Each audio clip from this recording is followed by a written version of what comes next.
Warning, censorship. Warning, censorship. Warning, censorship. I love being alive and we cling to life, but I really think it's the worst time to be alive right now in Canada since the Second World War. Of course that was worse. More than 1 million Canadians had to fight in the war, and more than 44,000 of them were killed. More than that were wounded. And remember, Canada's population then was about 11 million people, so triple those numbers to get the proportionate impact today. But for most of the war, until 1944 in fact, there was no conscription. It was a volunteer army until the last year of it. People volunteered to fight out of a belief in freedom, a fear of the Nazis and the Japanese Empire as a part of a national project. Some people just for work. So many Canadians died, but it was actually a fraction of the number who died in the trenches of the First World War. Did you know that? Life was harder. So much wealth and work was diverted from living towards fighting and killing and being killed. There was censorship back then, of course, but it was mainly military censorship to stop secrets from being discovered by enemy spies. You could still talk about other things, though. I would not have wanted the best 5 years of my life taken up by a war, nor would I have wanted the risks or the horrors of the deprivation. So I will say that the two world wars were the worst thing to ever happen to Canada, the worst times to be alive here since Confederation. But I look at Canada now and I think that we are approaching a similar level of devastation, not in terms of lives killed and not through violence. And I'm certainly not talking about death from the virus.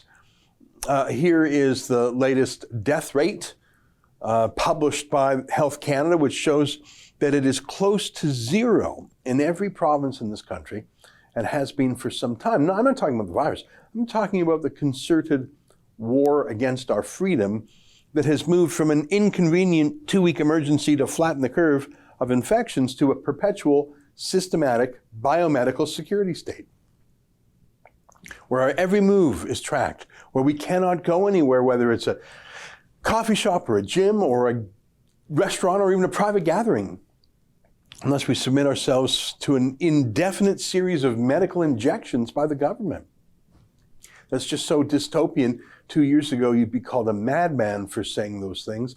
But now you have governments egging each other on, demanding vaccine passports and forced vaccinations and the infringement of civil liberties on a scale that we didn't even see during those world wars.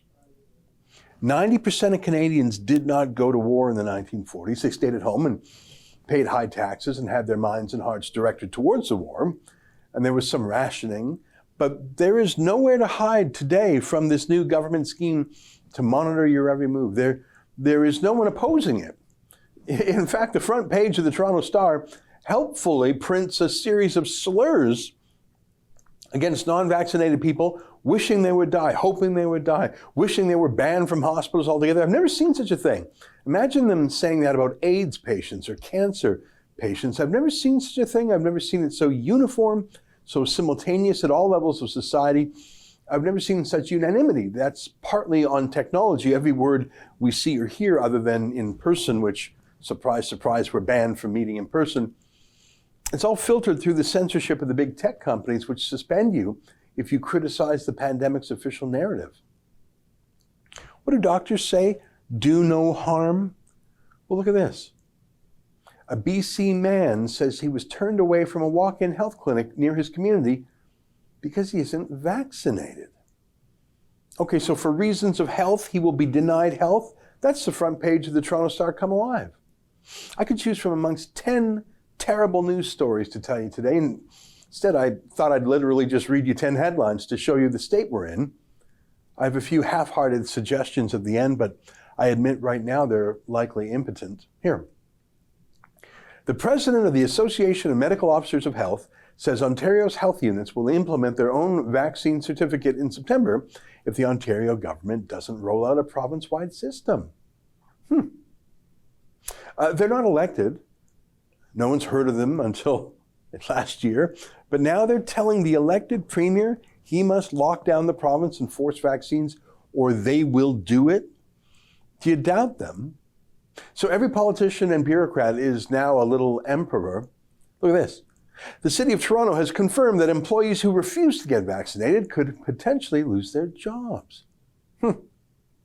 Taking a medical injection, especially one that is not done being tested, one that thousands of Canadians have had serious side effects after taking, it's not a lightly taken decision. It must be taken freely and with informed consent. Some people can't take them at all for medical reasons. Being fired if you don't get the injection is duress. It's like having a gun pointed at your head. There are some people who are so desperate, I'm sure they will literally allow themselves to have, I don't know, just come up with a crazy idea, crazy today.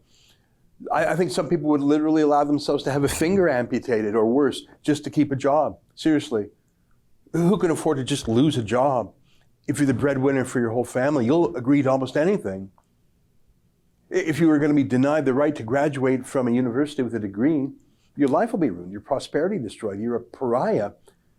Of course, you'll do almost anything. We've never done this to each other or to ourselves before. It's atrocious, and yet it is being normalized. We're in a very important Canadian election, and I want everyone to see our premium shows that are normally behind a paywall.